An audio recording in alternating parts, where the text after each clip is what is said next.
Olá, sejam todos bem-vindos a mais um episódio do podcast Chuva de Assunto. O convidado da vez é o amigo Preto Michel. O Preto, ele é escritor, arte educador, educador social e design gráfico e empreendedor. Ele atuou como militante da cultura hip hop e movimento negro desde 1997. Preto, muito obrigado por você ter comparecido, ter aceito esse convite. Seja muito bem-vindo. Salve, meu mano. Eu tô feliz de estar aqui trocando essa ideia contigo, com vocês, com o pessoal da equipe. Eu sou fã de podcast, né? Eu assisto bastante no YouTube, eu ouço muito também, né? Nas plataformas de áudio. E é sempre bom de estar trocando ideia, né? Não só como no trabalho, mas também na nossa vida. A gente passou 2 anos aí não podendo se via só virtualmente, né? Exatamente. Graças aos nossos orixás, às coisas de Deus, tá? As coisas estão ficando um pouco mais tranquilas. Estou muito feliz de estar aqui contigo. Poxa, eu fico muito feliz também de estar aqui, Preto, porque assim, tu é o primeiro convidado após a segunda onda da pandemia. Quando o podcast ele estreou, o primeiro convidado foi o Rosinaldo Pinheiro, o quadrinista Rosinaldo Pinheiro, amigo nosso, tal, de longa data. E logo em seguida, nova onda da pandemia, para tudo, ficamos só no online. E eu disse, poxa, eu tenho que convidar alguém para esse novo retorno. E não pensei 2 vezes, vou chamar o Preto que a gente vai ter esse papo. E eu gostei muito desse pequeno release teu que eu li, que é o seguinte, tu é um cara que é empreendedor da periferia. E isso é muito importante. E aproveitando, a primeira pergunta, como foi criar o selo Letras Periféricas? Cara, é engraçado, essa frase empreendedor da periferia, isso há 20 anos atrás a gente não tinha, né? Não se falava de empreendedorismo muito, a gente não usava isso, eu acho muito bacana quando a gente fala que tem empreendedor, empreendedora, principalmente vindo da periferia. Mas assim, a periferia sempre teve essa força, né, cara, de empreendedor, a gente cresceu indo comprar as coisas na antiga taberna, que depois virou mercadinho, depois virou supermercado. Eu acompanhei muitas pessoas que começaram com uma baiuquinha, agora conseguiram, né, durante muitos anos fazendo aquela mesma coisa, mas progredir. E no meu caso aconteceu a mesma coisa, só que antes de eu criar a Letras Periféricas, no caso a editora, porque a literatura entrou na minha vida há 13 a 14 anos atrás, mas antes disso eu já era militante, eu fazia parte da cultura hip hop. Eu me via muito assim, a gente quando entra no movimento hip hop, a gente tem, já mudou muito, mas antigamente a gente tinha um olhar muito pro sul e sudeste. E a gente também via de lá, quando começou a transitar mais as informações via internet ou via TV, principalmente via TV, né? A gente era muito cuidado nas grifes de lá, roupa, né, sapato, boné, principalmente boné. E a gente não tinha muito isso aqui, então a gente comprava muito coisa de lá. Então quando eu fui fazer um show, se eu não me engano, em 2005, 2004, não lembro bem a data, fui em São Paulo. Eu lembro muito bem disso. Eu separei R$300 no dinheiro, né, no bolso e tal, tudo.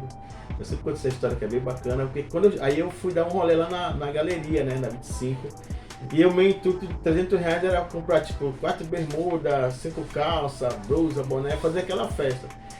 Cara, aí 2 coisas que eu achei assim interessante quando eu cheguei lá, que me deixou um pouco assim, até tipo assim, frustrado, foi que quase todas as lojas que eu entrei lá, não tinha trabalhadores e os donos não eram moleque de quebrado igual eu, negro periférico. Naquela época, algumas grifes, na verdade, eram feitas pelo povo, né, os chineses, né? Então, tipo, algumas marcas eram esse povo que estava lá. Eu fiquei olhando aquela arrumação e falei, esse é o primeiro ponto. Pô, não tô vendo meu povo aí, né? Produzindo, sendo dono. E o segundo ponto, que quando eu entrei nas lojas, a maioria das roupas era caro, tipo uma calça era 180, uma bermuda 120, uma camisa 90, um boné. Eu fiquei assim, olha, eu falei, pô, não vou comprar, cara. Não vim pra São Paulo comprar uma calça. E eu não comprei, né? Voltei, fiquei lá em São Paulo. Quando eu voltei de São Paulo, eu vi com uma ideia. Eu falei, pô, eu já era grafiteiro, já desenhava, vim da pichação, sempre soube desenhar. Então eu vou montar uma grife pra mim, cara. E também na época eu já tinha contato com algumas pessoas que trabalhavam com serigrafia. vou montar uma grife pra mim. Em vez de eu comprar lá em São Paulo. E aí, na época, eu andava muito com um amigo meu que hoje é tatuador, o Gel Aceni, carinhosamente chamado de Gelé, pelos amigos. Eu chamei ele e falei, Gelé, bora fazer uma grife, mano. Aí ele falou, pô, bora. Tu entra com o desenho e eu entro com a parte da serigrafia e eu compro tecido. Aí a gente montou uma grife, que na época era chamada de Ribeirinhos Hip Hop Wear, uma coisa assim. E aí eu comecei a fazer as camisas, comecei a fazer algumas réplicas das bandas de rap, comecei a vender, e aí eu usava, aí eu já não parei mais, eu não usava mais roupa de grife de São Paulo. Então aí eu chamei a minha mãe para me ajudar, que a minha mãe sempre foi costureira. Aí minha mãe fazia as calças, bermuda, blusa. E aí eu criei a primeira grife, Casa Ribeirinhos, e vendi bastante para amigos das pessoas. Então aí começa, tu fala, esse despertar de empreendedor. E aí a gente começa também a perceber a força que tinha isso. Apesar que essa força ela dá muito interna, porque externa é complicado, porque as pessoas não valorizavam na época, né, dizer que não era bem feita, era mal pintada. Então muita gente preferia comprar as blusas R$120 que vem de fora, do que comprar uma blusa R$30 e R$20 que é produzida aqui. E isso acontece até hoje. Então, a partir daí que entra esse lado do empreendedorismo. No caso da Letras Periférica é um pouco diferente, porque ela é criada também através de impossibilidades e falta de oportunidade que eu tive como escritor. Então, em 2012 eu vou para o Rio de Janeiro, em 2010 eu fui para o Rio de Janeiro participar de um evento. Eu me encontrei com um amigo meu lá que já conhecia da literatura periférica, que é o Alessandro Buzo. E o movimento de literatura marginal já tinha se estourado em São Paulo, principalmente com os Sarás. E várias publicações de escritor independente, aí o Buzo chegou comigo e falou, Preto, eu lancei já há um bom tempo uma coletânea chamada Pelas Periferias do Brasil, já saiu o volume 3 e vai sair o 4. Tu não quer participar dessa coletânea? Eu queria muito que tu participasse porque não tem ninguém do norte lá. Aí eu falei, Buzo, eu tô escrevendo algumas coisas, mas eu não lancei um livro, cara. E não, me manda aí que tu vai entrar na coletânea. Aí eu tinha acabado de escrever um conto, que é o conto que dá o título para o meu primeiro livro, que é o Subiu da Monte Pereira. Eu falei, olha, eu tenho um conto assim, assado, eu te mando. Não, pode mandar. Aí eu passei umas 2 semanas, nem liguei muito pra conversa dele, aí ele me perturbou, Preto, cadê? Aí eu mandei. E esse conto saiu nessa coletânea. Foi em 2012. Essa conversa em 2010, 2 anos depois saiu. Cara, foi maravilhoso porque no final do livro, naquela época, como não tinha muita rede social, não era tão famoso, tu tinha que colocar o teu e-mail. E eu deixei meu e-mail lá. E no lançamento do livro, foi em São Paulo, eu não pude ir, não tinha grana. Mas depois que o livro começou a circular em São Paulo, e naquele Sul e Sudeste, eu recebi muito e-mail. De muitas pessoas que compraram o livro e de muitas pessoas que gostaram do conto. O da Matista Pereira. E aí eu fiquei empolgado, né? Fiquei empolgado. Pô, eu vi o primeiro livro na minha mão, meu primeiro livro, o primeiro conto publicado e tal. Aí eu me empolguei, aí eu peguei, juntei os contos todos, 14 contos e preparei tudinho. E aí eu comecei a fazer a saga, né? De ir nas editoras. Eu fui na editora A, eu não vou falar o nome das editoras, né? Não vamos entrar nesse mérito. A editora A disse que não queria, que não achava aquilo bacana, que não ia vender. A editora B falou a mesma coisa, a editora C a mesma coisa. A editora 4 nem deixou eu entrar, nem quis me atender. Aí eu fiquei totalmente frustrado, desiludido e fiquei meio, de fato, repensando se eu ia lançar ou não o livro. E foi o que eu fiz, deixei guardado lá o arquivo. E aí eu já fazia algumas poesias, já fazia um microconto, aí eu comecei a fazer em formato de zine. Eu fazia recorte, eu imprimia, e quando eu tinha eventos de hip hop, outros eventos eu levava e distribuía de graça. Aí foi bacana. Criava aquele público. Né? Aí durante 6 meses muita gente começou a ler e as pessoas, pô, Preto, eu gostei. Isso me deu me levantou um pouco, porque as pessoas liam o que eu escreviam e gostavam, mas assim, ainda naquele processo de não ter muita visibilidade, não tinha muita rede social, não era o que era. E aí quando foi nesse mesmo ano, 2012, já quase no final do ano, em novembro, eu fui participar de um sarau, no Coisa de Negro, que era um sarau da consciência, feito pelo Wagner, que é um excelente poeta também. E eu declamei uma poesia no palco. Quando eu desci do palco, eu encontrei com o Cláudio Cardoso.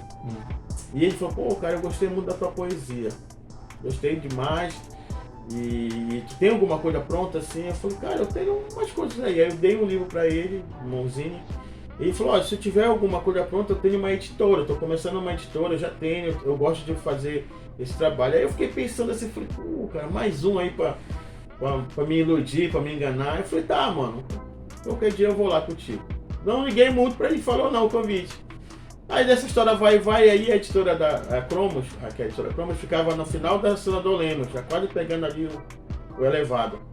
Aí um dia eu tava lá por perto e decidi ir lá, liguei pra ele e disse, não, mano, vem aqui. Aí eu fui lá. Aí ele me explicou como era o processo, aí eu voltei de novo, levei o arquivo todo no pendrive. Ele viu o arquivo, ele gostou muito, que era 14 contos, e aí ele me ligou, falou, Preto, cara, bora fazer esse teu livro, eu gostei desse teu livro. Aí eu lembro bemzinho a coisa que ele falou assim, eu vou te cobrar um preço por esse livro. Tu tem condição de pagar? Eu fiquei assim, mano, depende, cara. Sério, ele falou assim, tá, eu vou te cobrar R$10 por livro. Eu falei, sério, mano, R$10 por livro. Quanto livro dá pra fazer? Bora fazer primeiro 50. A gente não tinha discutido pequenas tiradas, nada. Aí eu fiquei, tem condições. Mas aí tem o livro, R$10, mas já tem revisão, tal. Vai ser por tanto preço. Aí eu falei, não, eu tenho condições, bora fazer. Mano, foi assim que ele acreditou no meu projeto, Cláudio Cardoso. E em menos de, acho que um mês ou 40 dias o livro estava pronto. E esse foi bem bacana que ele me ligou. Ele me chamava carinhosamente de Negão. Eu falei, Negão, vem aqui que eu quero te mostrar uma coisa. Aí eu fui lá. Quando eu cheguei lá, o livro estava todo pronto, sendo uma caixa. O Açúcar Batista Pereira. Cara, quase eu choro. Filho, né? É um filho, assim, tu fica olhando assim, pô, um sonho realizado. Sim. E aí quando eu levei, né? Cheguei em casa, eu coloquei na cama, eu acho que o Facebook 2013 tava começando. Mano, eu coloquei lá e divulguei, já tinha falado com uma galera já que eu ia fazer. E aí começou a história da divulgação e comecei a vender o livro rápido, porque as pessoas já estavam esperando, eu tinha falado. Foi bacana. Foi 50 livros. Eu vendi 43 livros rápido, assim, rapidinho. Aí quando passou uns dias, ele me ligou, ei Preto, cara, o que tu fez com os livros? Eu falei, cara, já tô vendendo já pra... Pô, cara, não faz isso, mano, porque, cara, deu um problema no livro. Eu falei, Cláudio, qual foi o problema, mano? Pega o livro aí. Aí eu fui lá, peguei. Dá uma olhada no livro aí. Eu falei, cara, eu não tô vendo nenhum problema aqui no livro. O livro maravilhoso. Eu falei, mano, o livro não tem orelha, pô. Eu tinha mandado fazer orelha. Não tem orelha o livro, saiu sem orelha. Porque na orelha que tá as informações, né? Falei, mano, já era. Agora quem teve a oportunidade de pegar o primeiro livro vai guardar como relíquia, porque são as primeiras tiragens. Faz parte. Aí ele se abriu, pô, negão. Aí, mano, foi maravilhoso. Então a partir daí que eu me vejo de fato como um escritor com um livro pronto. A gente foi em 2013, eu lancei na Feira do Livro, foi maravilhoso 2013. Porque eu lanço na Feira do Livro, eu lanço em Paragominas, eu lanço para Paraupebas, a gente viaja no final do ano e a gente faz Fortaleza, Mossoró e Rio Grande do Norte. Aí vai nessa... Eu entro como escritor em 2013 e pego um momento bacana porque viaja eu, Cláudio, Juraci e Eliana Barriga. Time aí, né? Time fantástico. E a gente passa assim um tempão lá nesse estado divulgando nosso trabalho, participando de feira. E aí eu já volto com outro olhar. Então eu passo praticamente um ano ali com o Cláudio Cardoso. Quando 2014, aí já entra a história das periféricas, não alongando muito. Quando foi 2014 eu acabo de escrever meu segundo livro, chamado 3 Contos na Periferia. E aí eu lembro bemzinho, eu cheguei lá na editora e falei assim, pô Cláudio, eu tenho duas notícias pra te dar, uma ruim e uma boa. Ele me olhou assim. Já imaginava. Ele tinha um jeito assim, pô, negão. Mano, fala logo a notícia boa aí, porque eu tô cheio de notícia ruim aqui, não sei o que. Pô, cara, a notícia boa é que o meu livro, o segundo livro, tá pronto, que é o 3 Contos na Periferia. Pô, negão, bacana, mano. Ele se empolgou, pô, que massa, senta aí, bora fazer logo o projeto e não sei o que e tal, bora. É que tu viu, tá assim, assado. Passa pro Caio lá, que o Caio vai te ajudar, o filho dele. Falei, pois é, essa é a notícia ruim, mano. Eu não vou lançar pela Cromos. Ele me olhou assim. Pô, negão, tá vendo só? Tu já vai me abandonar, não sei o quê. Aí o Alexandre Tagato, não, mano, é o seguinte, eu vou lançar o meu próprio selo. Ele ficou me olhando assim, que selo, negão? Vou lançar um selo literário, já pesquisei. E assim, eu passei um ano aqui com vocês me ensinaram muita coisa, mas agora eu vou andar com minhas próprias pernas. E a finalidade do selo, talvez não seja agora, mas no futuro é ajudar outros autores a fazer a mesma coisa que tu me ajudou, mano. Tu acreditou no meu projeto. E eu quero agora, a partir de agora, andar com as minhas próprias pernas e também ajudar outros autores. Aí ele ficou me olhando assim, depois ele achou graça, né? O Cláudio era maravilhoso. Pô, mano, tá bom, tô bem, senta aí, eu vou te ajudar no teu selo aí, falar assim. E foi um cara que me ajudou. Então, eu trago essa experiência do empreendedorismo lá do hip hop pra editora. Então eu passo mais tempo com eles, porque eu vou aprender nessa parte técnica do livro, depois a gente vai falar mais. E aí eu entro nesse olhar de dizer assim, bom, eu sou um escritor, mas eu posso ter um selo, depois vai se transformar uma editora. E assim vai. E essa questão do empreendedorismo é aquilo que tu fala. Ser empreendedor na periferia é, de fato, ter um foco, ter um projeto. E o que vem depois é para te acrescentar. Por exemplo, eu tive que aprender, eu não gostava muito, mas trabalhar com números, né? Ver preço de mercado. Então isso me ajudou tanto no meu outro empreendimento que eu tenho com a minha companheira, que ainda é a Grife, quanto na editora. Que é a Nega Neguinha. A Nega Neguinha, e depois surgiu um outro filho que é a Pretitude nos Panos. Então nós temos 2 empreendimentos ligados à roupa, vestuário e acessórios, e a editora. Outro ligado diretamente à literatura. E aí o selo, ele passa uns anos ali, principalmente publicando meus trabalhos, mas aí de 2019 para cá eu já penso, eu crio mais força e dizer, eu venho pegando experiência e dizer, tanto porque eu tive que aprender a diagramar, fazer mais coisa com diagramação, aprender a mexer mais na parte técnica do livro, aprender mercado, entrar em contato com gráfica, e quando chegou num certo ponto, em 2019, eu fiz uma avaliação, olha, agora eu estou pronto pra gente se transformar em editora. Aí tu vai trabalhar a questão mais burocrática. E entra no processo burocrático para tirar CNPJ, tal, tudo. E aí dizer assim, bom, agora eu já chego nessa parte que eu já posso já lançar outros autores. Então é diferente, porque na época o Cláudio me chama e eu tô lá com ele como autor. Agora eu tô como autor, mas como editor, e eu também posso fazer o que ele fez, porque o Cláudio também era escritor. Sim. E tinha livro lançado. Então quando o cara está dentro também do mercado, ele faz parte daquele, na minha opinião, ele ajuda. Sim. No caso da Letras Periféricas, no caso, a editora, ela é uma editora parceira do autor. Até mesmo, como eu falei, de ajudá-lo a olhar melhor para o mercado. Não é uma pessoa que, mesmo que seja editor ou qualquer outro lugar, mas ainda não teve essa experiência, mas a gente vem da experiência.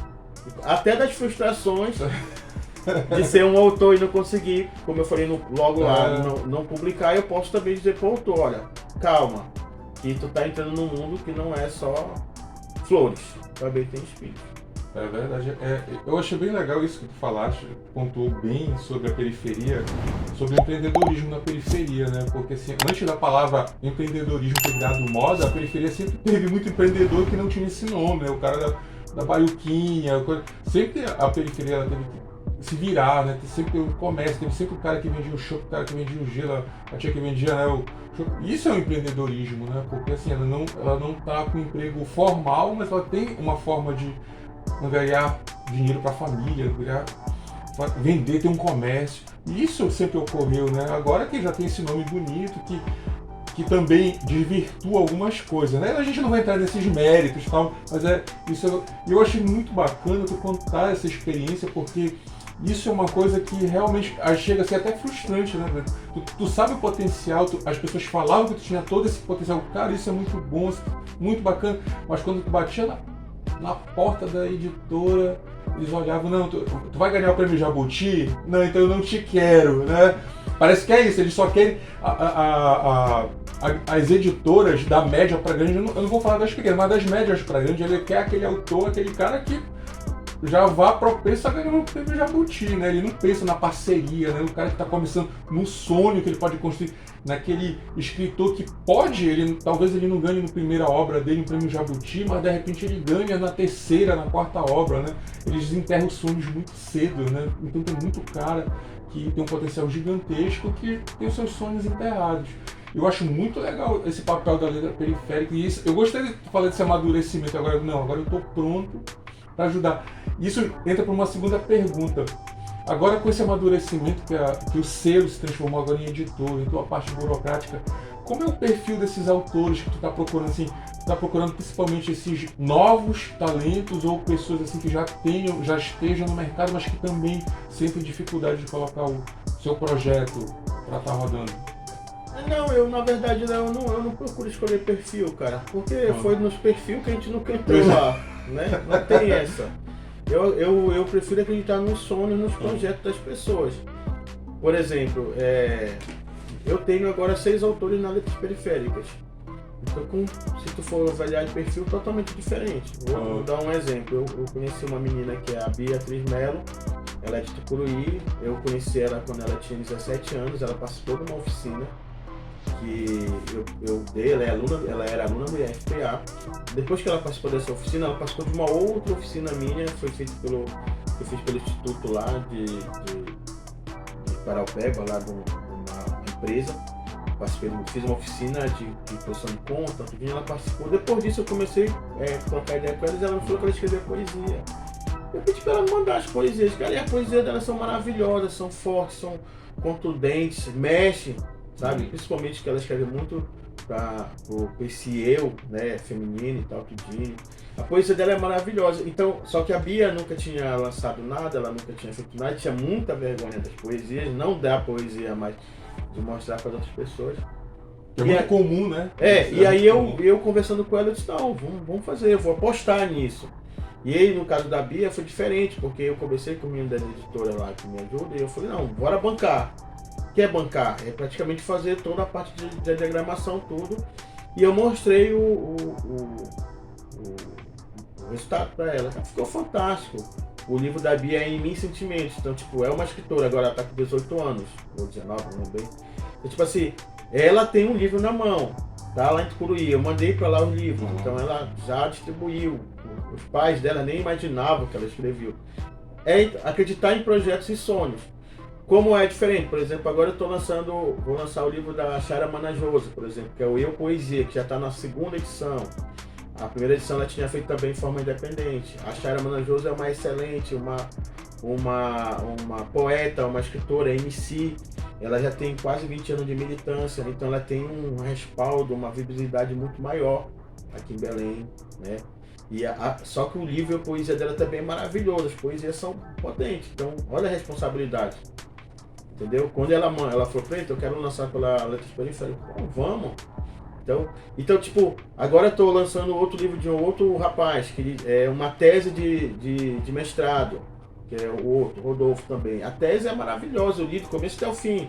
Só que a tese de mestrado já é um livro acadêmico, então já tem que tomar um outro cuidado, porque tem norma da ABNT, a diagramação é diferente, dá um pouquinho mais de trabalho, então chegar comigo, então, e ele nunca lançou nada, então ele tipo assim, ele disse que ele sempre teve vontade de lançar a tese de mestrado. O que é uma tese de mestrado? É uma pesquisa que o cara durou um tempão para fazer, dormiu de madrugada, caiu o cabelo, não sei o que, passou por toda aquela fase que tem tanto do TCC quanto do mestrado e com esse doutorado, mas terminou aquilo, ele quer transformar aquilo em publicação, porque ele quer ver as pessoas lendo o que ele pesquisou. Então, se todo mundo hoje pudesse pensar em publicar sua tese e tivesse oportunidade, principalmente financeira, o nosso povo da quebrada, principalmente, estava maravilhoso, bem informado. Porque o que é uma tese de mestrado, o que é um TCC, o que é uma dissertação, tudo isso é fruto de pesquisa. É fruto de estudo, e essas pesquisas têm que circular por aí. É por isso que esse retardado está aí. Sim. Porque as pessoas ficaram ignorantes. Porque o que é o ignorante? A pessoa que não quer ter informação, que não quer ler. E essa informação é importante para a gente.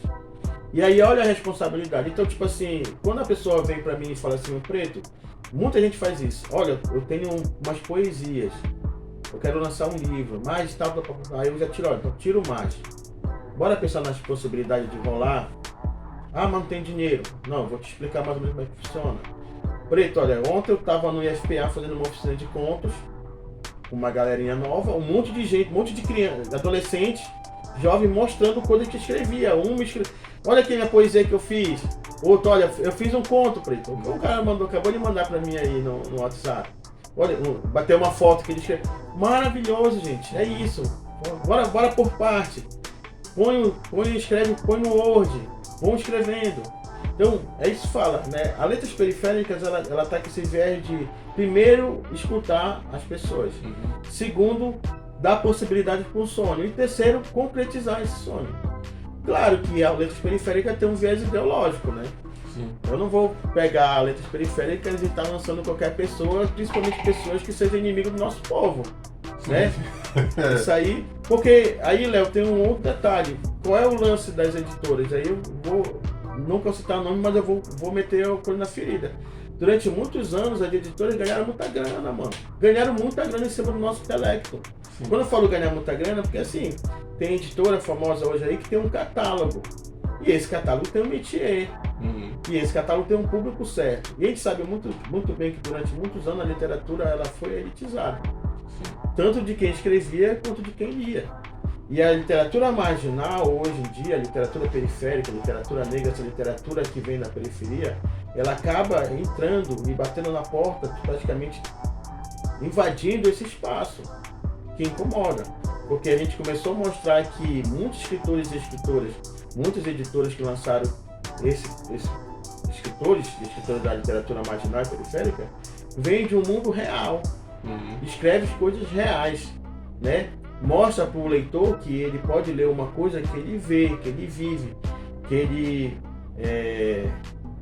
se presencia e ele se identifica. Isso. Entendeu?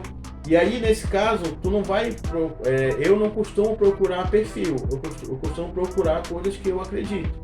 E aí, não é só Letras Periféricas que faz isso. Tem várias editoras independentes hoje que estão fazendo isso e eu acho isso muito bacana. Não só editores, como próprios escritores independentes. Isso. Porque hoje existem 1000 maneiras para te lançar teu livro. Existem 1000 maneiras de tu divulgar a tua escrita. Então o nosso povo precisa disso. Precisa tanto de ler pessoas que ele se identifica, como também incentivar essas pessoas a escrever. Sim. Porque o que a gente vê na periferia, né? Quando eu ando fazendo oficina? Muitos meninos conseguem escrever muito bem, mas tem vergonha, não de quem escreve, mas tem vergonha de falar para o povo o que escreve. Porque, infelizmente, o nosso povo foi condicionado numa situação onde a gente tinha vergonha do nosso próprio eu, da nossa própria pessoa. Nós não fomos incentivados a ter orgulho da gente por todas as misérias, as mazelas, todas as misérias que o nosso povo vem sofrendo durante 500 anos. Então, quando você consegue chegar para esses autores, seja jovens, ou até mesmo autores que têm quase 40 anos, 50 anos, que nunca lançou um livro, mas que já escreve mais, e diz assim, olha, tu pode, tu consegue, vamos fazer, é maravilhoso. Porque, para encerrar esse momento que eu falo, tem gente que ela costuma dizer assim mesmo, olha, isso aqui presta, isso aqui não presta. Sim. E o que presta nunca era nosso, né? O que presta era deles, o que não presta era nosso. Então, com isso, tipo assim, tu tem muitas poesias maravilhosas, mas tu fica com vergonha porque tu tem medo das pessoas dizerem assim mesmo, não, isso aí tá ruim, isso aí é feio, isso aí não presta, quem vai ler isso aí? Vai vender, né? Então a gente foi condicionado a isso. Então esse é o olhar que as Letras Periféricas têm para que quando as pessoas vão ao meu encontro. Olha, isso falando sobre essa questão do que é bom, o que é ruim, né? É muito comum. E isso a gente pode aplicar em várias outras livros, música, quadrinho, né? E já só sabe que eu venho do quadrinho. E é impressionante como tem, não, isso daqui é bom, isso aqui é ruim. E essa elitização, né, é impressionante. É que nem o cara, uma coisa que nos chama muita atenção, é o cara que mora em São Paulo e vem falar sobre a Amazônia. Né? Como assim? Não tem ninguém, nenhum pesquisador, nenhum escritor aqui, aí vem um cara de São Paulo. Nada contra, lógico, por favor, pessoal, que todo mundo tem o seu direito, mas eu acho que o nosso direito de fala seria muito mais apropriado para o caso, né? Eu vi um dia, eu estava vendo sobre isso, eu vi uma tese de mestrado que era muito bacana falando como era a visão dos jogos para videogame, né, jogos em geral, como se tinha personagens amazônicos. E essa tese encontrou vários personagens amazônicos. Adivinha, todos eram criaturas, sabe?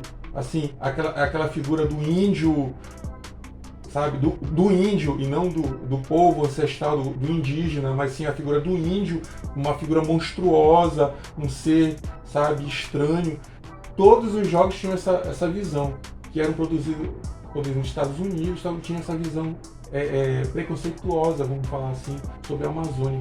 E isso é muito importante, né? É uma coisa que a gente sempre tem que falar, e isso me chamou muita atenção. Eu disse, pô, a gente realmente... Então, a gente tem que ter esses espaços, a Letras Periféricas, ela age muito bem porque ela dá voz ao povo que realmente sabe o que está acontecendo. E isso me lembrou uma outra coisa, tu falou sobre publicação, e digamos assim, o cara procura as letras periféricas, assim, e fala assim, poxa, Preto, eu tenho esses contos, esse conjunto de contos, eu quero publicar, mas eu não tenho dinheiro, como é que ele faz? Como é que ele pode proceder? Vamos dizer, vamos assim, porque a editora também ela precisa, ela tem todo o papel social, mas também ela precisa ter a sua burocracia, sim, tem o seu certeza, preço, sim, né? Com certeza. Digamos que o cara diz assim, olha, eu tenho dinheiro só para financiar a primeira parte do meu conto, assim, diagramação, a revisão, como é que funciona isso, essa questão da publicação? Eu não vou falar valores também para o pessoal não me pegar aí na rua, mas é tipo assim, cada projeto tem... Léo, é muito simples, eu vou falar da Letras Periféricas porque eu respondo pela Letras Periféricas, né? Não vou falar de outras editoras não, quem quiser falar depois que fale.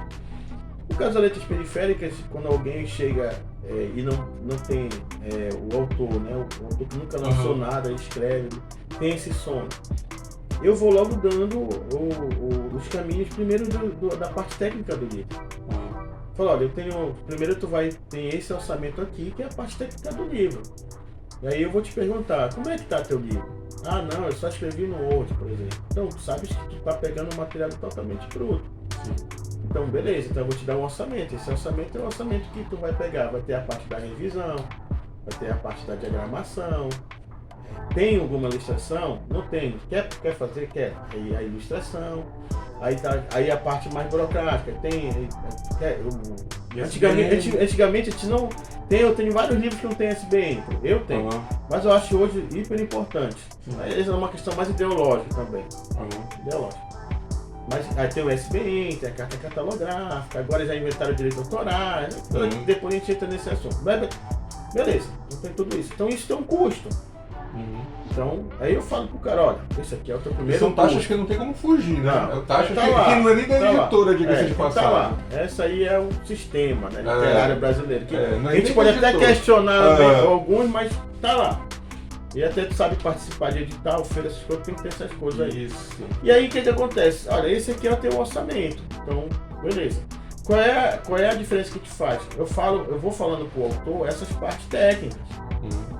Então, até aqui tu vai gastar isso e eu vou te entregar isso. Beleza?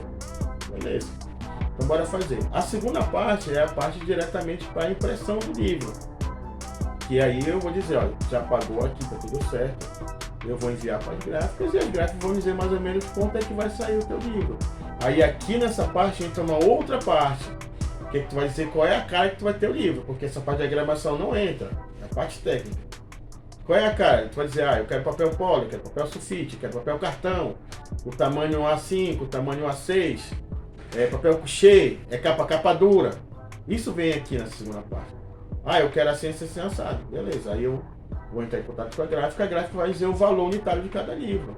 Essa é a diferença, porque eu posso fazer para ti em pequenas tiragens.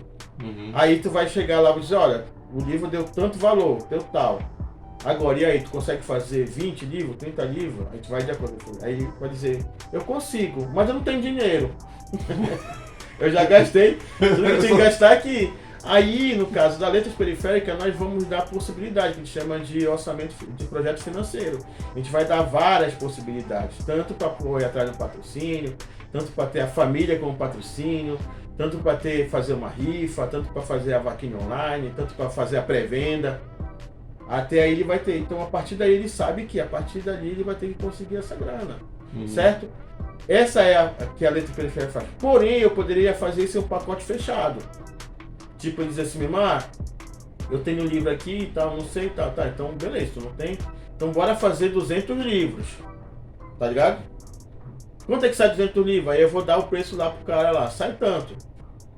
Aí se tu quiser, tá aqui, se não quiser, aí o cara sai dali agoniado, porque eu dei um valor pra ele, né, valor um pouquinho alto, passou das possibilidades dele, e eu dei já logo o número de livros que ele vai ter que fazer, 200.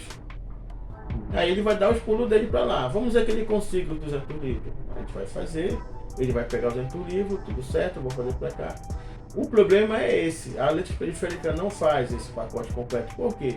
Porque pra mim o autor precisa saber dessa parte técnica do livro, precisa saber dessa parte de impressão. No caso, a letra periférica tem essa missão, como eu te falei lá no começo. Sim. Eu vim disso, eu vivo disso, eu já tive minhas frustrações. Até eu posso dizer pro autor assim mesmo, olha, 200 livros é muito livro, parceiro. Tu vai conseguir vender 200 livros? Tu consegue vender 100 livros? Às vezes é importante falar isso também, né? Com certeza, tu não pode. Eu, pelo menos, as pessoas chegam perto de mim e eu falo, mano, começa com 50 livros, pequenas tiragens. Porque com 50 livros tu vai ter um norte, tu vai ter um olhar pra frente. Diz assim, não, eu gastei tanto isso aqui nessa parte, o livro saiu pra mim a tanto, eu tenho 50, vou escolher um preço de capa. Isso também é um problema problemático, porque o nosso preço de capa aqui em Belém é muito barato pra nós, mas é muito caro pra quem vai comprar. Mas em comparação a Sul e Sudeste, o mercado, aqui se torna até um preço, eu não estou conseguindo encontrar, mas é um preço muito barato como os caras cobram lá no Sul e Sudeste. Por exemplo, tem livros que as pessoas cobram aqui a R$25, que na Amazon, quase próximo ali, da mesma métier, vendido a R$90. E eu conheço várias pessoas, inúmeras pessoas que todo mês compram 2, 3 livros de R$200, 150. Então, livro de catálogo novo, de lançamento, tu não vai encontrar na Amazon, qualquer outra loja de vender livro, por menos de R$35. É muito... E quando a gente coloca um livro para vender aqui em Belém a R$25, o cara chia. O cara diz que está muito caro. Nossa, tudo isso! Tudo isso, preto, não sei o que, pelo amor. Olha o meu bolso. Então, quem compra quer comprar barato. E quem é autor que vende, precisa vender barato, porque não vende, porque senão ele sai no prejuízo. Então essa falta de valorização, principalmente da compra do nosso livro aqui em Belém, é muito ruim. Então eu preciso mostrar para esse autor que ele vai enfrentar isso no mercado. Então eu te dizer, ó, vamos fazer 50, que é um razoável, tu vai tentar vender, e quando tu escolher um preço de capa, tu vai ter que escolher de acordo com o público que tu vai vender. Se tu acha que tu vai escolher teu preço de capa a R$35 e tu tem 50, tu consegue vender, ótimo. Se não, tu faz a 30, 25, isso vai depender muito de ti, do público.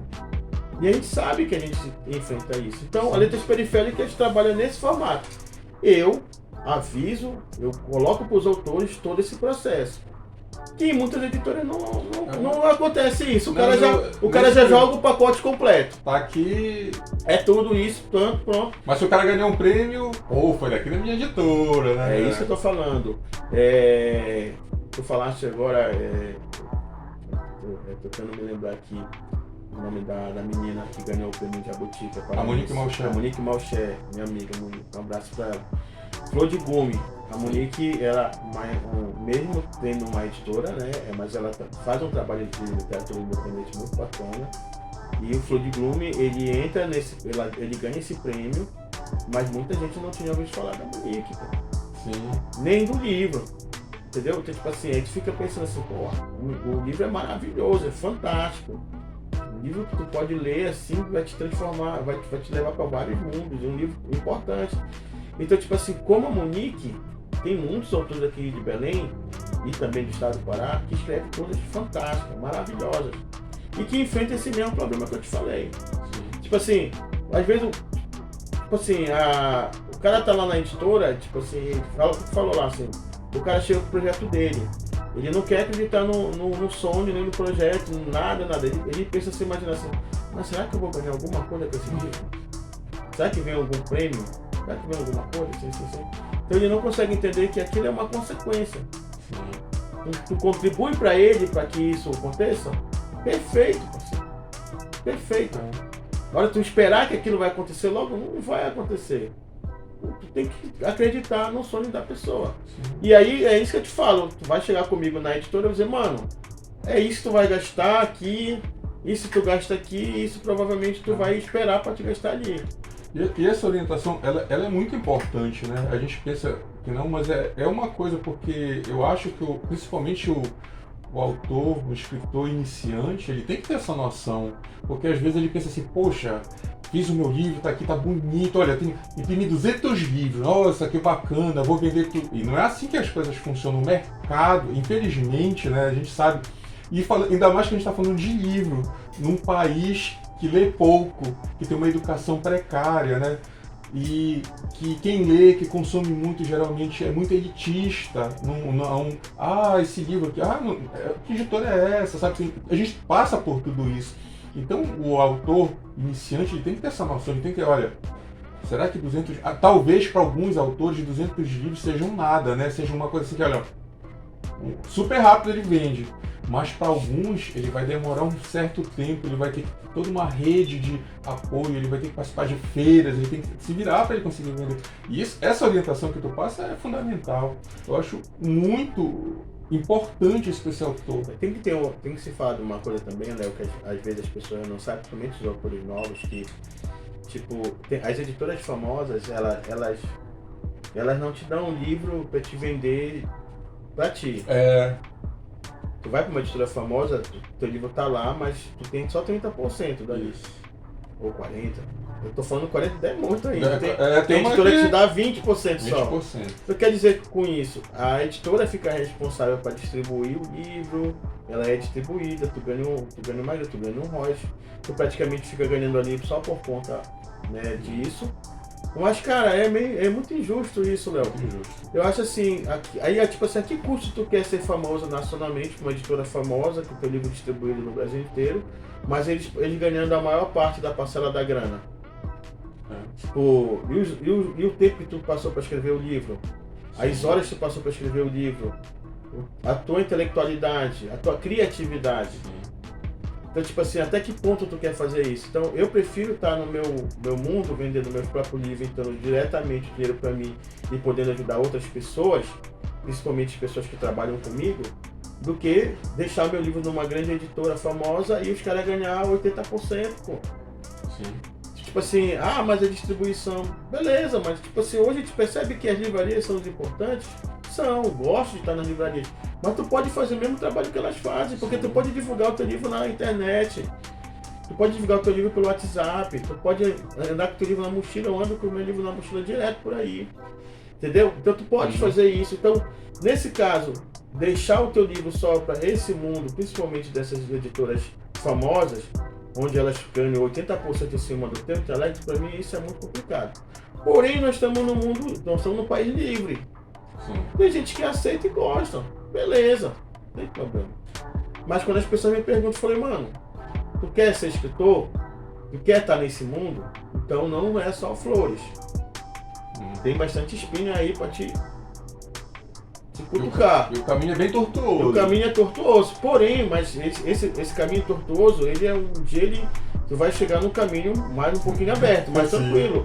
Porque eu vou ser sincero contigo, eu não tô rico, eu não tô milionário, mas entra uma graninha vendendo livro, né? Eu olho muito para as feiras do livro muito como um lugar de vender livro. A Feira Panamazônica deu para mim é uma feira que vende livro, para vender livro. Eu vou lá para vender livro, eu não vou para passear. Eu não vou para ver a programação. Mesmo estando lá, participo, mas eu tô lá para vender livro. Então, tipo assim, agora a editora Letras Periféricas tem outra responsabilidade, porque não é só meu livro. São livros dos autores, eles vão estar lá. Então, os autores vão ganhar parte dele também. Eu vou incentivar para que o livro esteja em vários estandes. Então, por quê? Porque é nesse momento que tu tem o resultado do que tu produz. É o momento que tu vai vender livro. Então é o momento para te chegar e divulgar o teu trabalho. Não é só porque a pessoa vai ler o livro, porque a pessoa vai comprar. E a feira daqui de Belém, principalmente a Panamazônica em específico, ela tem uma vantagem, entre aspas, para nós, escritor. Porque existe o crédito livro, cara. O crédito livro é não sei quantos milhões aí para professores. Então é um espaço onde o professor precisa comprar o livro. Ele precisa gastar os R$200 dele lá. Ele recebe uma ajuda. Ele recebe R$200 do governo para comprar livro. Em várias feiras que tem aí no Brasil inteiro não tem esse aporte. As prefeituras e governo não dão para de livro. As Bienal não existe isso, o cara vai ter que comprar do próprio bolso. Então tu tem um certo de incentivo, então tu tem que ir para esse mercado. Tá? Eu vou lançar meu próximo livro na feira, que vai ser agora no final de agosto para setembro, um novo livro. Então eu vou fazer uma tiragem pensando em divulgar para professores, cara. Se algum público tiver lá, não for professor e comprar, maravilhoso. Melhor ainda. Mas o primeiro público que eu vou divulgar é professores, porque eu tô ligado que eles vão falar com R$200 para comprar livro. A Feira do Livro, ela proporciona isso da pessoa ter essa possibilidade de ser um evento literário, né? Que a pessoa pode fazer os negócios, tanto de ambas as partes, vai ter o cliente, vai ter a pessoa que vai estar... É uma coisa assim que eu sempre critico, que tem muita gente que acha que a Feira do Livro é um evento para passear. Né? Vai lá para passear. Né? E isso às vezes que me incomoda. E uma vez eu conversei com... Eu não lembro agora com quem eu estava falando sobre isso, sabe? Pô, cara, a gente tem que mostrar para as pessoas que não, cara, a gente está lá, a gente está mostrando o nosso projeto, nossos produtos, e lá é um comércio, né? A gente não uma feira. É uma feira. Né? Esse negócio, eu não estou lá para, sei lá, e é bem bacana que a oportunidade que a pessoa tem, né, do leitor, encontrar o cara que escreveu, o autor. Isso é muito bacana, então a gente tem que explorar mesmo, a gente tem que colocar muita coisa. Rapaz, eu bato numa tecla que é a profissionalização do autor, sabe? Tanto do autor, do escritor, quanto do quadrinista, a profissionalização, porque a gente tem que mostrar para o cliente, assim, olha, esse produto, por mais que ele tenha sido feito de uma forma artesanal ou semi-artesanal, porque não passou por uma grande editora, mas ele passou por um processo gráfico, que são custosos para a gente não pode simplesmente pegar e, por conta disso, olha, porque eu quero vender e colocar um preço super abaixo do mercado. A gente não pode fazer, a gente tem que ter a profissionalização, porque nós temos custos. A questão intelectual tem vários outros fatores, né? E a gente tem que fazer isso, a gente tem que conversar. Eu converso bastante com o pessoal a respeito disso. Olha, a gente não é porque a gente quer vender, queremos. A gente quer criar público, queremos. Mas não é por conta disso que eu vou vender um quadrinho, um livro a R$5, R$2. Isso até desprestigia nosso próprio trabalho, né? É uma coisa... quem está contigo também está ajudando. Exatamente. Né? Eu vou te dar um exemplo desse livro aqui, né? A Turminha da Mata, por exemplo. A Turminha da Mata. É um livro que eu lancei em 2000 e... Deixa eu ver aqui na encaixa. Eu tô com problema de memória, né, Léo? 2015. Pode ver que esse livro é muito usado, né? Ele tem várias observações aí muito importantes. Porque tem uma professora que pega. Tem uma professora que A minha companheira é pedagoga, ela faz isso no livro também. Eu não gosto muito, mas eu confesso que eu não gosto, sabe? Mas assim, como ela leva pra sala de aula, isso é importante. Tem que falar para as professoras, para elas comprarem dois exemplares. Pra ficar na estante, outro pra ela arriscar. Assim tinha assim mesmo. Mas tudo bem. Cara, é o seguinte, você falou, esse livro da Turminha da Mata aqui, ele tem a ilustração do Maciste Costa, que é o mago das ilustrações. Sim. E na época eu cheguei com ele, Maciste, cara, faz isso assim, assado. Por isso que eu tô te falando, o livro tem um custo. Hoje mais ainda, na época não, na época eu conversei, a gente vai organizando aqui, faz escambo ali, paga aqui. São amigos, mas hoje tem um custo hoje. Por exemplo, se tu for pegar um livro de ilustração do começo até o fim, se tu for querer fazer no papel couché, ele vai sair caro. Quando eu falo caro, em que sentido? Hoje, 2022, inclusive esse ano, aumentou o papel couché absurdamente. Tudo que tu pensar de trabalho gráfico aumentou absurdamente. O mercado ele praticamente tá louco com isso, porque todo dia aumenta. Então, quando tu vai fazer um livro nesse formato, tu já tem um gasto enorme. Beleza. Aí, fora isso, tu vai ter gasto com outras coisas. Então, tu não pode esquecer que, no caso das letras periféricas, tem gasto com energia, tem gasto com a internet, tem gasto com transporte, tem gasto com as pessoas que ajudam a gente. Muitas coisas a gente terceiriza. Então, tem um gasto com revisão. Então, isso não é barato. Infelizmente, não é barato. Os custos diretos e indiretos. E aí quando tu chega, aí outra coisa, tu vai imprimir, por exemplo, 50 livros. O preço de custo do livro, eu tô cobrando esse livro hoje, por exemplo, a R$25. Um exemplo. A gente chega num lugar, o cara, tipo, dá pra te fazer por 10? Aí tu fica olhando, aí, inclusive, muitos são até teus amigos. Pô, cara, aí tu fica... Aí o problema dos novos escritores que tu falou, de abaixar o preço, é isso. Parece que a gente precisa vender para mostrar nosso trabalho. Não, eu vou vender porque ele vai ler. Aí o caboclo pega o livro que ele comprou R$10 para ti, ele põe aqui no bolso, ele nem lê, ele põe aqui no bolso e vai embora. Aí quando, eu vou dar um exemplo, tu sai da feira do livro e tá com sacolinha aqui, comprou 20 show lá para vender para ti, ou qualquer outra feira 10, ele tá no bar bebendo, pô. Ele tá com 5 garrafas de uma cerveja aí que custa R$15. Uma cerveja verde que custa R$15. Só tu olhar pra esse mesmo. 5 vezes 15 dá 75. Só ali já gastou R$75. O cara consegue gastar R$200 no bar, mano, com cerveja, mas não consegue pagar o que tu tá cobrando. Isso é muito complicado. E aí, nesse caso, que os coisas, não, mano, o livro é 25, você é 25, velho. Eu tenho custo pra pagar. Aí começa a tua evolução. Como é que tu consegue valorizar o bar do fulano, a cerveja da empresa tal, o entretenimento, porque tu tá pagando porque tu gosta. Nós somos, sempre falo, isso é um país livre, tu faz o que quiser também. Como é que tu consegue valorizar uma coisa aqui e tu não consegue valorizar outra ali? E aí, sim, o autor precisa se valorizar. O primeiro ponto é esse. Não, o preço é esse e vai ser esse. Agora, se tu queres, por exemplo, pegar um livro para te fazer doação, para doar, seja para uma entidade, seja para um grupo, seja para uma escola, para uma biblioteca, aí tu vai ter que fazer um orçamento. Bom, esse livro aqui, esse orçamento, eu vou gastar para fazer isso. Vou doar e tal. Então tu já sabe que tu vai gastar e não tem retorno financeiro. O teu retorno tem vários retornos.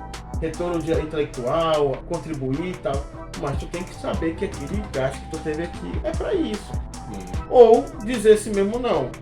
Eu vou vender vou fazer um livro para me vender esse preço. Então, mesma coisa, orçamento. Então eu vou fazer um livro que eu posso vender a R$10. Então tu vai ter que tirar toda coisa, assim, não. Eu mesmo vou revisar, eu mesmo vou fazer a diagramação, entendeu? Eu vou dar meus pulos, mas esse livro vai ser esse preço. Infelizmente os autores não estão olhando para esse lado. E aí também eu acho que tem a ver, não é culpa dos autores, é culpa mesmo dessa cultura, principalmente esse sistema que faz a gente se sentir inferior. E aí, tipo assim, pra mim querer mostrar, pra querer aparecer, eu vou me sujeitar a vender um livro mais barato. Que a gente sabe que vai ser um recurso que vai entrar, mas não vai suprir o que a gente gastou. E isso não é só da literatura também, se passar. Infelizmente, o mercado tá assim. Isso. E aí volta a coisa que eu falei do empreendedorismo. Por exemplo, hoje, por conta da pandemia também, muitos empreendedores fecharam seus negócios, tiveram que voltar um pé atrás para fazer outras coisas, porque o mercado sufocou, o mercado fechou. E como o país é um país desigual, e agora apareceu até uma última, a ONU, se não me engano, fez uma pesquisa que poucas pessoas ficaram bilionárias por conta da pandemia. Eu vi. E muitas pessoas entraram na linha da pobreza e da miserabilidade. Direta. Entendeu? Então, tipo assim, a gente está passando por isso, a gente vive isso, então é agora que diz assim, não, esse meu produto é bom, é esse preço. Se for o caso, questiona. Se for amigo, pô, mano, tá. Tu que deveria valorizar meu trampo, tu não valoriza. E vamos seguindo, mano. É uma coisa que eu sempre falo. Quando eu contrato um pedreiro para fazer um serviço, eu não discuto o preço. Eu já falo pro pedreiro, olha, meu amigo, eu não vou discutir o preço contigo. Eu quero que tu avalie quanto vai ser esse serviço, quanto que vai sair.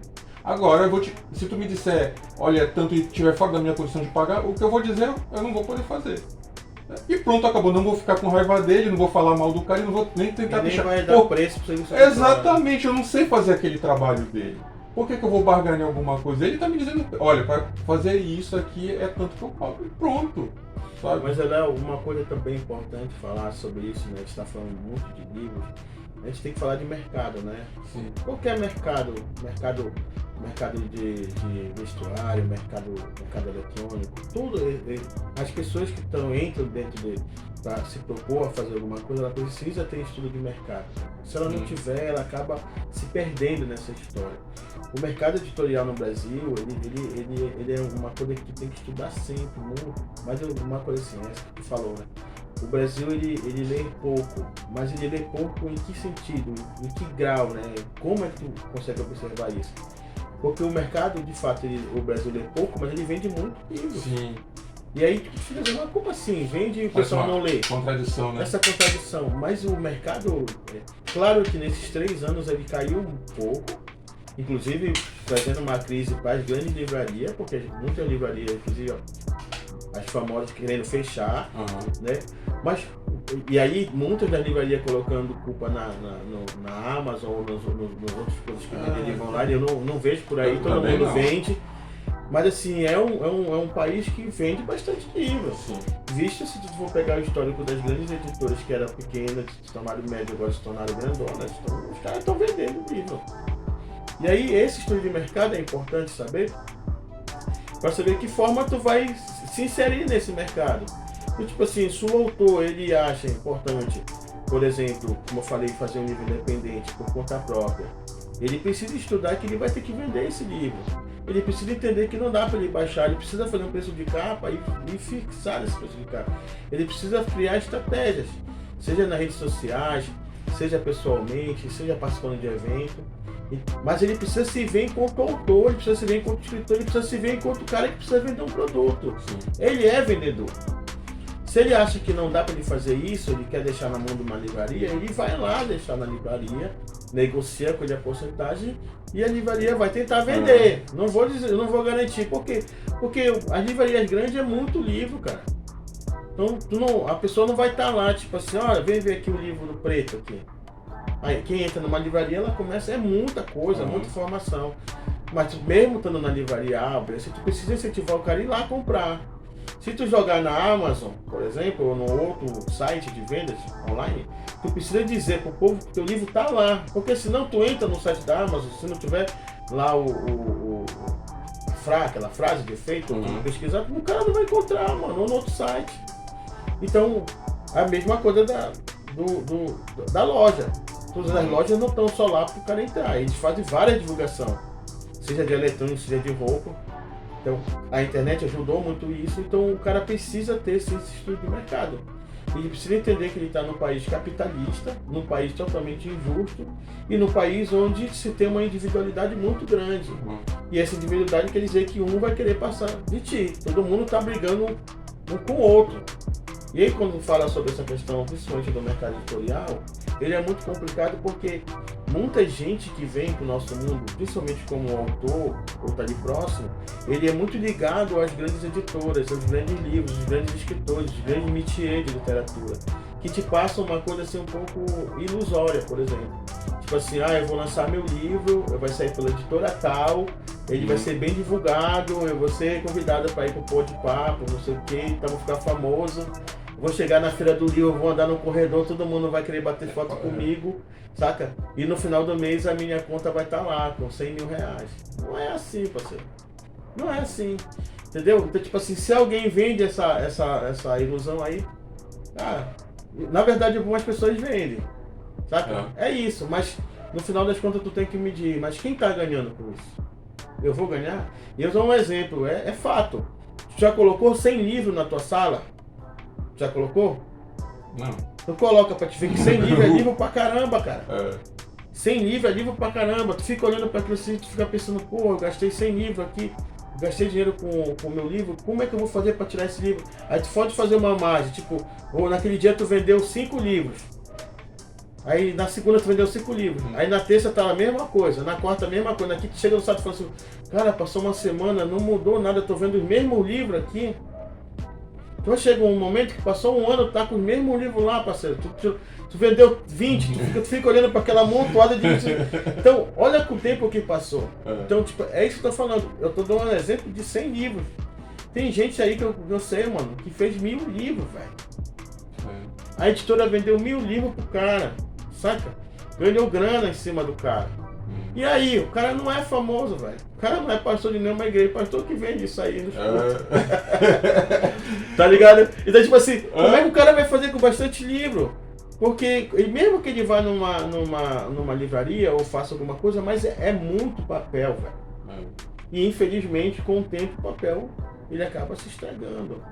Entendeu? Tem todos esses fatores. Nossa região aqui úmida. Não ajuda. Então, isso que eu tô te falando. Então, o escritor precisa ter, sim, esse estudo de mercado, esse olhar. Pra quando ele saber que quando ele... E é outra coisa, cara. O autor, muitos autores, eles pegam o livro pra ser uma coisa de passeio, saca? Tipo assim, eu lancei meu primeiro livro, eu bate foto, tal, história e tal. E depois ele deixa o livro largado lá. E aí, não, eu lancei um livro e tal. Beleza, mas cadê o livro, mano? Não tive tempo, eu não sei vender. E muitos autores, não são só autores, não vivem só disso. Na maioria são profissionais liberais, a maioria faz outras coisas. E acaba que esse tempo consome mais ele do que o coisa de autor. E o livro fica parado. Fica. Até chega um certo momento que ele fica olhando pro livro e se frustra. Aí ele vai dizer que não deu certo o projeto dele de escritor. Aí ele vai pegar o livro, vai doar o livro, vai até jogar fora. Eu conheço uma pessoa Pois nessa cara. situação. Então, tipo assim, pra mim, Léo, o livro é vida, mano. O livro é uma coisa orgânica. Eu já lancei 10 livros, mano. Eu tenho 10 filhos, vou lançar mais 2 agora. 12. Então, tipo, fica olhando pra cada livro, tu vê o tempo que tu gastou pra te escrever aquele livro, o momento que tu lançou, as histórias que estão lá dentro, o povo que comprou, o povo que se emocionou. Eu até fiz uma postagem agora, que tem um livro meu segundo livro, Três Contos da Periferia, é o livro que eu mais amo, que eu mais gosto, que eu mais tenho carinho. É onde o projeto gráfico ficou melhor, porque foi eu que fiz. E é o livro menos badalado, o menos vendido, com menos eu fiz divulgação. E foi um livro que eu acho que entrou na Feira do Livro assim, bem pouco. É o que eu mais gosto. Aí eu fiz uma postagem e uma pessoa comprou agora o livro. Fiz um feedback muito bacana, eu gostei da história. E ela falou, eu lembrei que tu falou. Eu falei, pois é, eu lancei esse livro, é o segundo livro, 2014. É o livro que eu mais gosto, mano. Então, tipo assim, olha só, já lancei 10, vou lançar mais 12. Esse é o segundo. Então, tipo assim, em algum momento eu deixei esse livro também jogado por lá, entendeu? Então o autor precisa saber disso, precisa se inteirar nisso. E chega um momento que não vai ser agora, vai chegar um momento de fato que as pessoas vão te ver como autor, como escritor. E aí tem uma história bem bacana do Sérgio Vaz, que o Sérgio Vaz disse que ele estava dando uma entrevista, o Sérgio Vaz escritor, poeta, e o cara perguntou pra ele assim mesmo, Sérgio Vaz, você tá trabalhando com o quê? Qual é o teu trabalho agora? Aí o Sérgio Vaz falou assim, eu sou poeta. Aí o cara olha pra ele, não, mano, deixa de brincadeira, quem tá trabalhando com ele? Não, mano, eu sou poeta. Aí o cara pergunta assim, sério, mano, quem tá trabalhando? Mano, eu sou poeta. Saca? O cara não acreditou que aquilo era a profissão dele. Porque ele vive daquilo, entendeu? Ele é escritor, ele é poeta, então aquilo é a vida dele, ele se dedica, ele faz, trabalha, pensa, planeja. Então, claro que a realidade hoje aqui em Belém é diferente. Muitos autores têm que fazer outras coisas, porque ainda não deu. Mas vai chegar um momento que vai dar, mano. Eu acredito nisso. O momento vai chegar e a gente vai viver de literatura. Cara, isso não é uma utopia, não. Não, isso é realidade. Eu também acho, sabe? Espero também, sabe? Eu acredito muito nisso. Eu acredito também que as pessoas vão perceber, vai chegar um momento que as pessoas vão perceber, inclusive sobre a qualidade, né, dos autores regionais aqui. A gente sabe a qualidade, a gente sabe do nosso potencial. A gente só quer que as pessoas, o grande público, né, um bom público conheça também. É isso que a gente não está pedindo muita coisa, né? A gente quer o respeito, a gente quer que o grande público conheça também. Isso que a gente estava falando sobre a contradição que o Brasil é um país que lê pouco, mas vende muito livro. E isso é uma pesquisa. Eu conversei com a menina do Cuira Literária, a Isabela, e isso há umas semanas atrás, acho que mês passado. E eu falei para ela de uma pesquisa que eu achei muito interessante. E falando sobre isso, sabe? Eu não lembro agora quem a entidade que é autora da pesquisa, mas já faz desde 2014, sobre a quantidade de livros vendidos e tal. Lógico que teve essa caída, pandemia, tudo isso entra nessa pesquisa. Mas o que me chamou muita atenção é um país que lê pouco, vende muitos livros. Adivinha qual é a principal capital que lê mais no Brasil? São Paulo? Belém. Nossa, é muito surpreendente os números, sabe? Surpreendente. E assim, quando eu olhei, eu disse, não, deve realmente, imagina que é São Paulo, a gente pensa que São Paulo, Sul é por causa, assim, Belém não é a primeira, mas com certeza é uma das mais. São norte, Paulo, né? pelo fato de ser uma grande capital, absorve muito.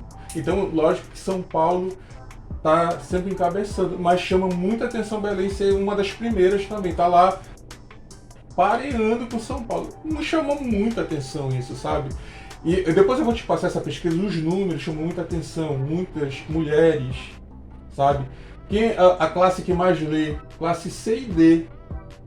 Cara, muito interessante. O grande exemplo disso, eu não sei se está disponibilizado, até as pessoas podem ver, eu não lembro se está disponibilizado no site da Secult, são os números das feiras. Das feiras está disponibilizado. Tá, então tipo assim, o número que entra de recurso, de venda, o número de gente que vai, né, os percentuais dos estandes que vendem.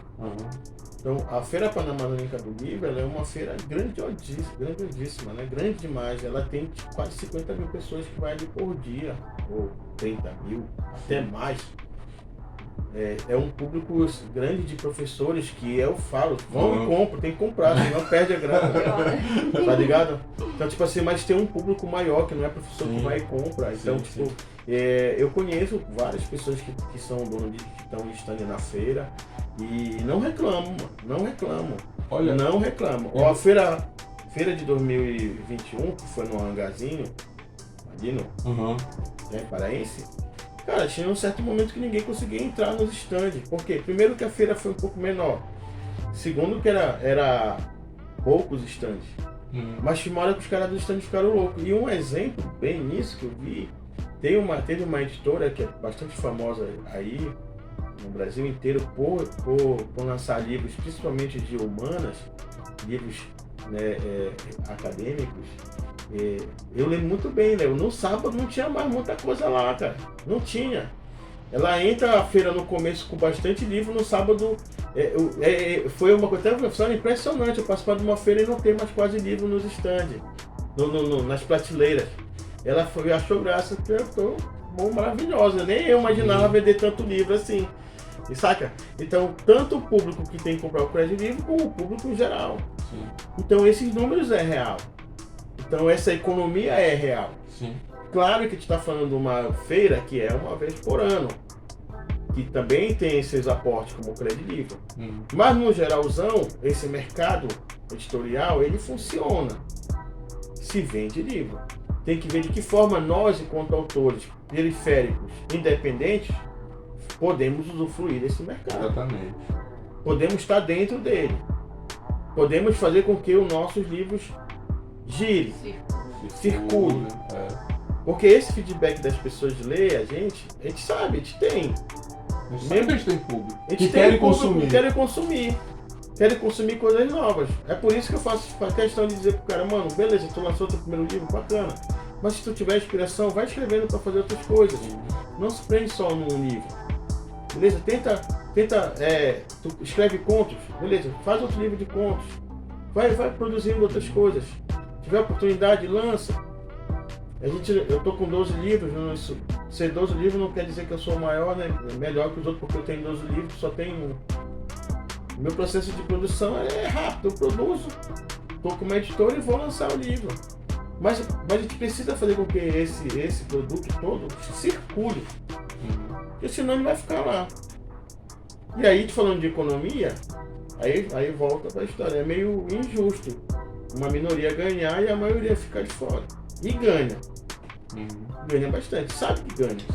Porque tem as panelas, tem os quimbinhos, aí entra a história do povo dos editais. Nossa. Que só eles ganham. Entendeu? E aí, o problema aí da história dos editais são o que é um recurso público. Então as oportunidades são para uns, mas não são para outros. Então, tipo assim, a gente precisa estar dentro disso. Sendo questionando, sendo propondo, sendo brigando, sendo reivindicando, sendo dialogando. A gente tem que estar dentro desse processo, não pode ficar fora.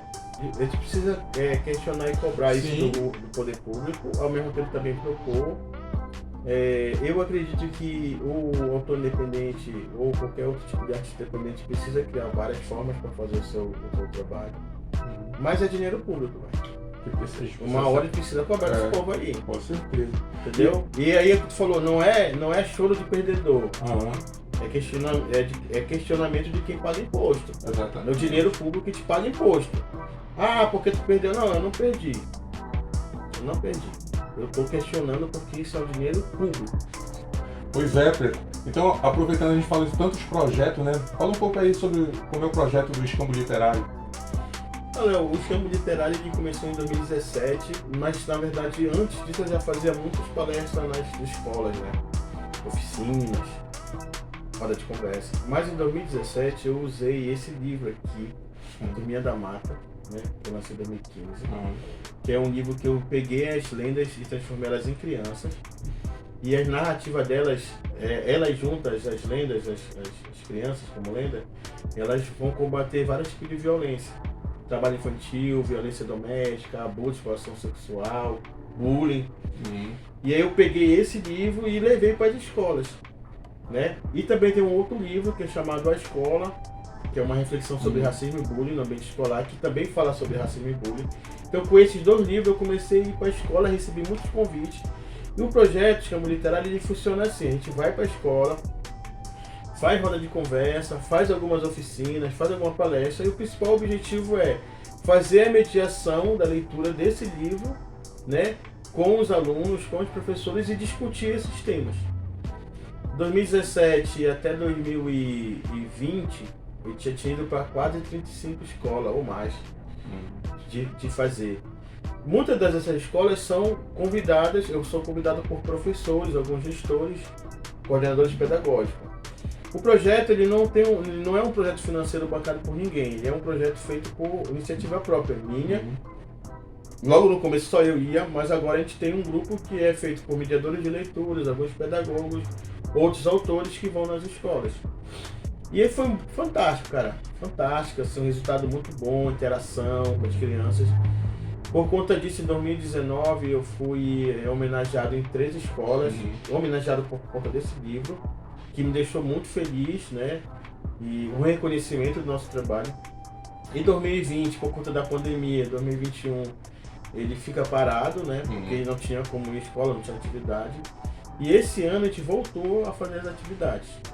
Em 2021, eu não lembro bem, mas eu acho que foi o 2020, no primeiro e segundo semestre, a gente continuou só fazendo lives com professores, né? Inclusive eu acredito que eu fiz contigo uma live também.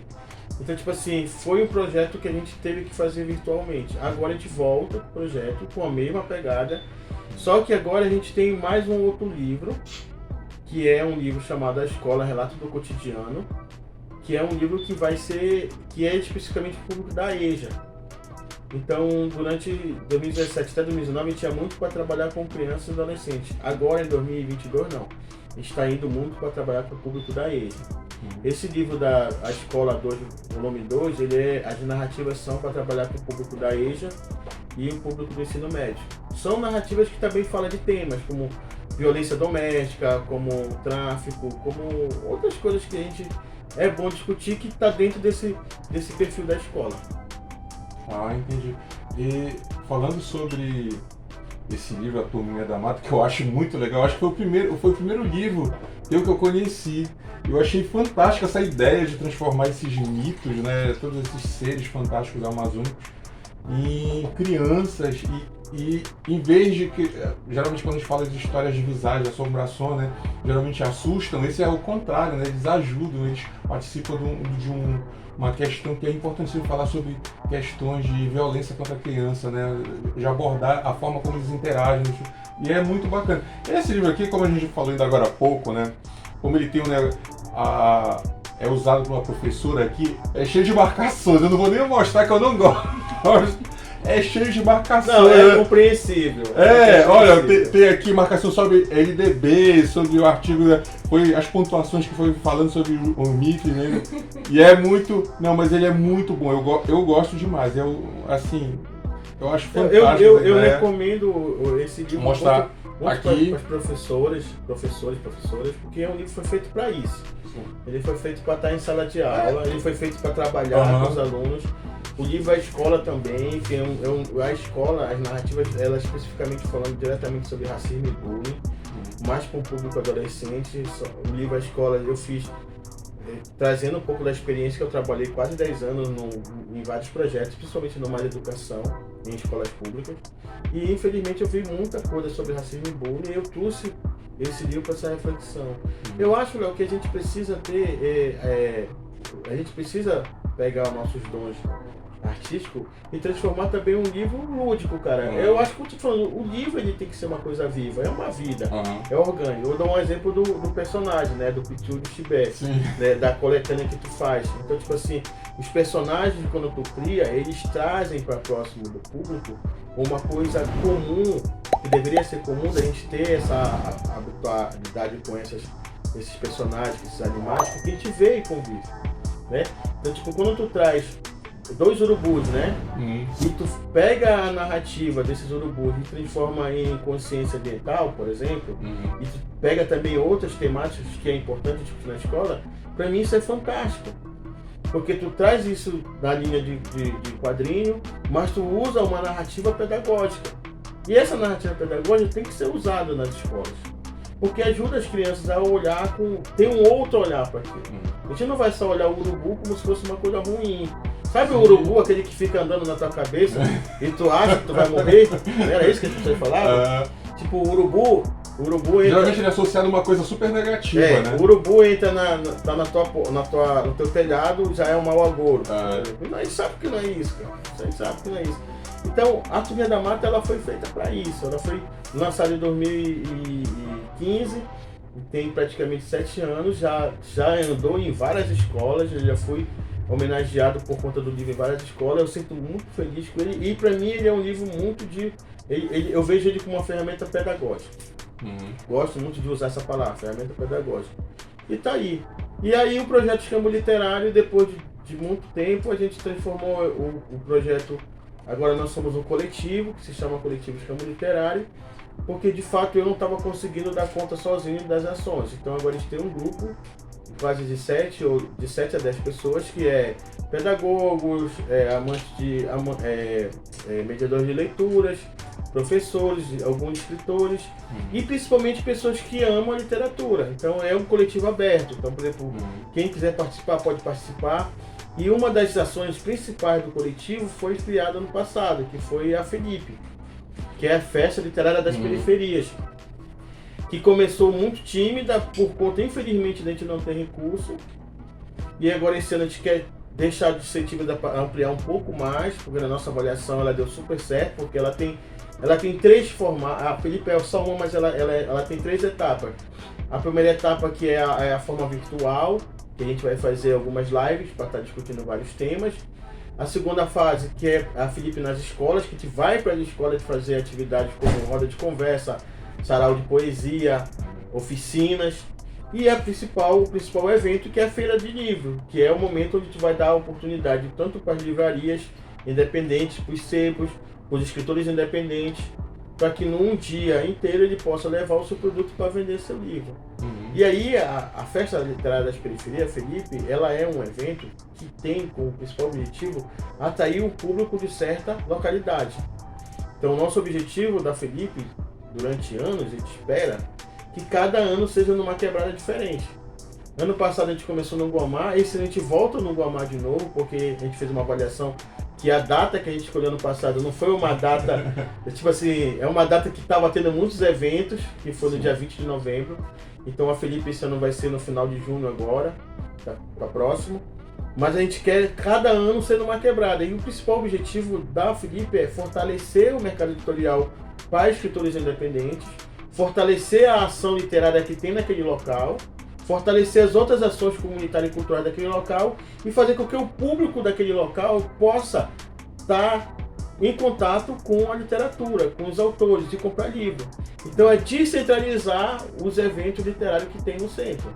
Não que a gente não vá para o centro, mas tem muita gente que não vai para o centro porque não gosta, não tem condições de pagar ônibus, então a gente quer trazer esse evento, que é os maiores no centro, para a periferia. Por isso que é a Festa Literária das Periferias. É fazer com que esse povo possa ter mais contato com livros e com autores, com os sebos, com as livrarias e com os projetos literários que hoje tem, graças a nossos orixás, vários em Belém. Que me deixa muito feliz saber que em vários lugares já tem ações literárias, projetos literários acontecendo. Poxa, muito bacana, Pedro. Bom, infelizmente, né, nós estamos chegando no final aqui do podcast, o papo rendeu muito e assim, eu fico muito feliz de ter aceitado mais uma vez, ter aceitado o convite. E pra gente encerrar, eu gostaria muito, Pedro, que tu pegasse e falasse assim, quem quiser entrar em contato contigo, conhecer mais os projetos, adquirir teus livros, poder também, se tiver um autor que queira, né, participar, como foi bem falado aqui, bem dito a respeito da editora Letras Periféricas, como é que faz para entrar em contato contigo? Bom, primeiro pela Letras Periféricas, se você é autor ou autora que está vendo aí, que tem esse sonho de lançar um livro ou quer saber um pouco mais sobre isso, vocês podem entrar em contato no meu Instagram, no Instagram da editora, que é @editora Letras Periféricas. Vai lá, segue, manda uma mensagem. Tem 2 pessoas que estão responsáveis, vai responder. Ou pode entrar em contato diretamente com o meu WhatsApp, que é 984978771. 91 na frente. 91 na frente. Então vamos de novo, 91 na frente, 984978776. Poxa, valeu, Pedro. Aí, opa, só um detalhe, isso aí é para fazer trabalhos gráficos da editora. certo. Mas você quer, por exemplo, comprar um livro meu, está interessado em comprar um livro meu, quer entrar em contato, quer conhecer mais, saber mais, aí vocês vão ter que entrar. A minha rede social, ela é Facebook, Preto Michel. Manda um convite, pode mandar um salve lá pela mensagem que eu respondo. O Facebook é Preto Michel 42, né? E tem um outro Instagram que eu sempre coloco as pessoas, que a gente nem falou muito, mas deixa para um outro podcast. Lógico. Que é o podcast de poesia. É o Instagram de poesia, que é o @letras periféricas. Esse é só de poesia, é onde eu faço minhas poesias e ponho lá pra galera ver. Então, você entra direto em contato comigo, aí eu sou livreiro também, eu ponho o livro na mochila, a pessoa compra, faz o Pix e eu entrego. Deu um jeito de ver um lugar bom para mim, para a pessoa. E aí, Léo, essa parte que é bem bacana, porque algumas pessoas pensam, como tu falou, né? Tá rico, tá milionário. Não, eu sou um cara que ainda ando com o livro na mochila. Quando alguém compra, pode ser 1, 2, 3, 4, 5 livros, não interessa. Eu vou até a pessoa, tento marcar com a pessoa num lugar que seja bom para ela. Aí tem algumas pessoas que até pagam taxa para me levar na casa.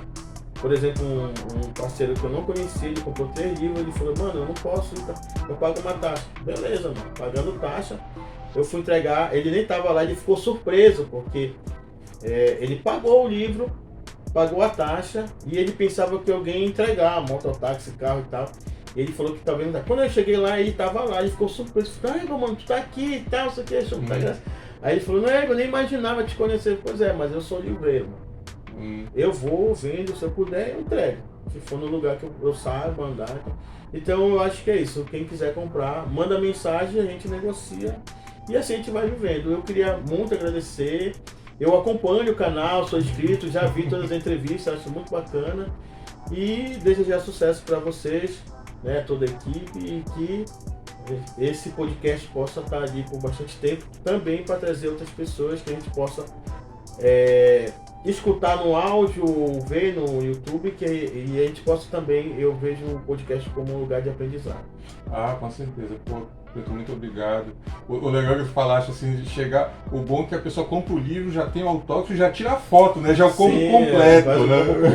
Como completo. Isso é muito legal. A gente sabe que isso é importante tanto para nós, sim, como autor também, então, que as pessoas... E isso é legal que quebra aquela barreira, né? Que tinha uma barreira, tinha uma pequena barreira que parecia que o autor estava num pedestal diferente. Não, tu bota... Isso é muito legal. Antes de encerrar, eu lembro que quando eu te conheci, a primeira vez que eu te conheci foi num evento. Sim. Num evento lá no Centro, não foi? Foi. E eu lembro que nesse dia tava o saudoso Valci Monteiro. E eu lembro que tu tinha falado, né? Que tu não conhecia ele pessoalmente, lembra? Foi. Que pra mim foi uma emoção, muito fã. E também foi na hora de te bater foto e tal.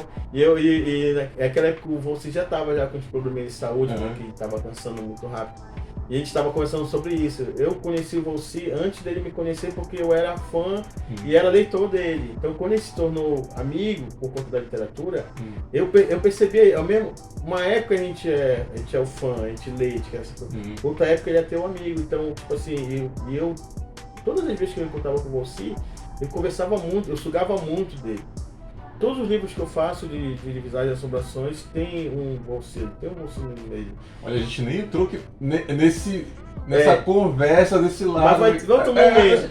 Não, a gente vai ter. E aí, já fica marcado um podcast parte 2. E é isso que é importante, porque, tipo assim, no momento que a pessoa tá ali, como ela lê o que a gente escreve, no momento ela vai ser o nosso amigo. Então ela vai perceber. Então não é a literatura colocada no panteão, nós não somos deuses. Nós somos pessoas de pé no chão, como qualquer leitor.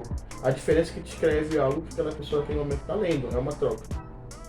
Sim. Ela vai chegar um momento e vai dizer, pô, Léo, eu gosto muito do teu livro porque o teu livro me ajuda muito nisso. Olha, Preto, eu gosto muito disso. E ela vai perceber que a gente é pessoas. O autor que se sente igual ao leitor, ele vai ser um autor que vai ficar ali por muito tempo. Agora, o autor que se sente maior que o leitor, mano, ele não tem vida longa. Porque ele não se iguala ao leitor, ele sempre pensa que ele é maior, vai chegar um momento que quanto mais alto tu sobe, pior é a queda. Com certeza. A gente tem exemplo disso, né? Na história da literatura brasileira. A gente tem uns exemplos bem... Mas, mano, a gente teve muito cuidado com os nomes, né? Mas obrigado mais uma vez. Até a próxima. Até a próxima. Pessoal, muito obrigado por terem acompanhado até aqui o podcast. Até um próximo episódio. Uma parte 2. Um grande abraço. Tchau, tchau.